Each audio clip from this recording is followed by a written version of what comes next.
L'Internet a ouvert une nouvelle ère de jeu pour les criminels. Les arnaques qui avant se faisaient dans la rue se sont toutes transposées dans le monde digital. Je vais vous apprendre comment éviter les pièges des arnaqueurs. Coucou.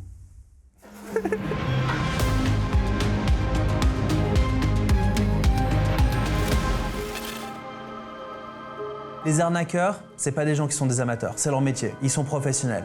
Ils savent comment monter une arnaque, comment extraire l'argent et comment disparaître une fois que l'argent a été transféré.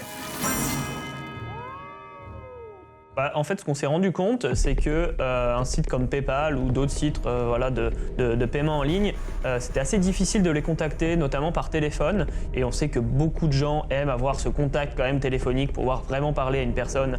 Donc, ce qu'on a fait en tant que hacker, on a acheté une publicité. Donc là, voilà, c'est typiquement le résultat d'une recherche Google où on cherche à faire un call à PayPal pour avoir un dépannage, peut-être si on a un problème.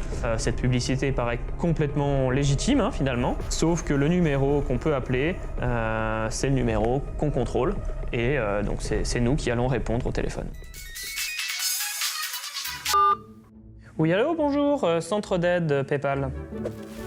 Oui, bonjour, monsieur Katz, à l'appareil, j'ai un problème avec mon compte PayPal.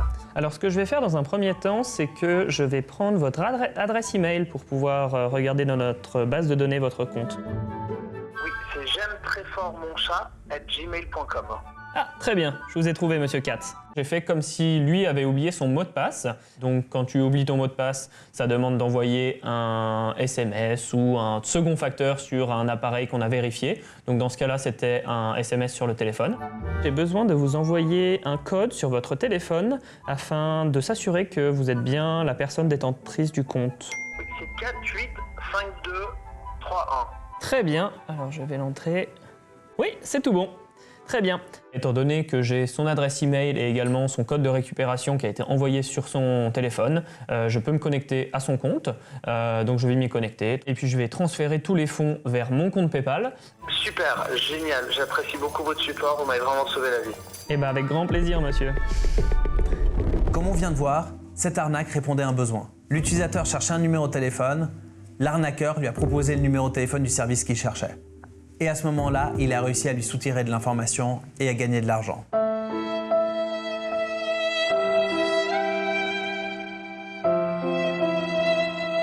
La majorité des arnaques, c'est en fait un jeu psychologique. La personne vient vers nous avec quelque chose dont on a besoin. Une solution, une promesse, quelque chose qui nous fait plaisir. Et au moment où il nous a accroché, il a accroché notre intérêt, il va l'utiliser en disant « afin de l'avoir, vous allez devoir débourser de l'argent ».